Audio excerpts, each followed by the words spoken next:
During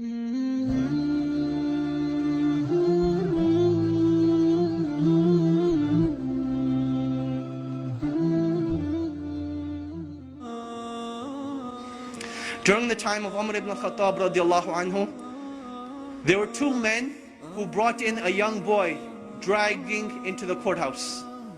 So Omer ibn El Hattabi radiallahu anhu, he asks him, what is this? What is going on? Why are you dragging him into the courthouse? They say, this boy, he killed our father.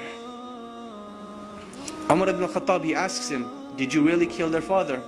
The boy says, yes, I did kill their father, but it was by accident. My camel, it used to tread on their property. So one day, their father took a rock and hit the camel in the eye. And I saw the camel suffering, and it made me furious and aggravated. So I took a rock and I threw it at the father. It hit him in the head and he died. So Omer ibn El Hattabi radiallahu anhu, he asks the two brothers, will you forgive this young boy for this accident? They say, no, we want qisas, we want retribution. So Omer ibn El Hattabi radiallahu anhu, he asked the young boy, do you have any last words, any last wishes, any last requests? And the young boy says, yes. My father passed away and I have a younger brother. And my father left some money behind for my younger brother. I would like 3 days to go and retrieve this wealth from a hidden place so that I can make sure my brother gets it when I die and pass away. So Omer ibn El Hattabi, he thinks this boy is making up the story. He's like, boy, what are you talking about? What wealth, what father, what young brother? The young boy, he says, trust me. Omer ibn El Hattabi, he says, okay, I will trust you, but find a guarantor for you. Someone who will guarantee that you will come back. The young boy, he looks around, there's a packed courthouse. Will someone not help me today? And everyone, as the boy's looking around, they turn their face away, they turn their faces down. No one wants to help this boy. Then from the back of the courthouse, a hand raises up. Whose hand is it? Abu Dhar al-Ghifari radiallahu anhu, the noble and illustrious companion who gave da'wah to so many of the tribes. He says, I will be the guarantor of this boy.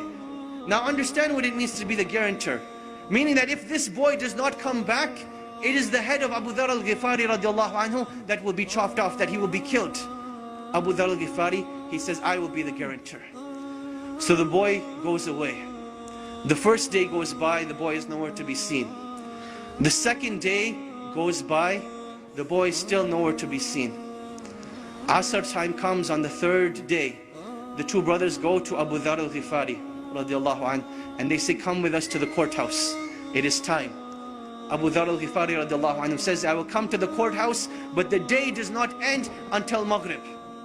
So now Abu Dhar al-Ghifari is walking through Medina with these two brothers. They're going to the courthouse. And the people of Medina are following behind them, all getting to the courthouse to see what is going to happen. It is now the talk of the town. You can imagine, minutes are going by, the courthouse is filling up, the anxiety is building up.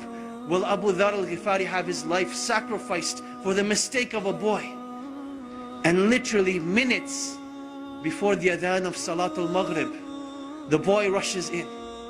People are now shouting, they're happy, they're wondering what's going to happen, will everyone be forgiven, will everyone be happy, what's going to happen? So the boy comes in, the adhan for Maghrib hasn't gone. Omer ibn El Hattabi radiallahu anhu, he asks the boy, oh boy, why did you come back? I did not send a spy behind you, I did not send anyone to follow you.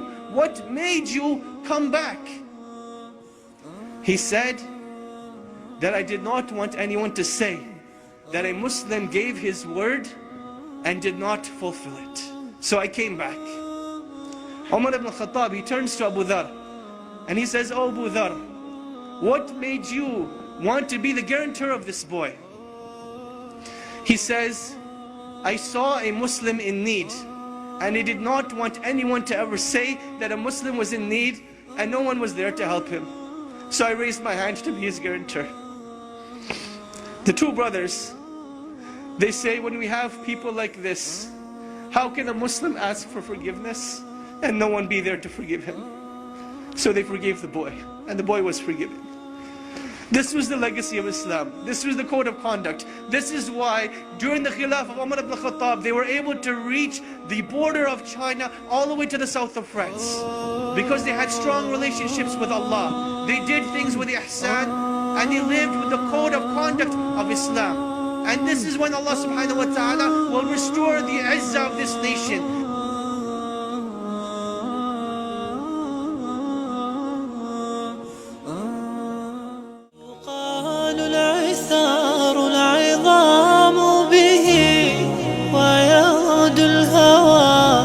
ككبش ذبيح بذكر الإله تطيب الحياة تسر أسارير وجه صبيح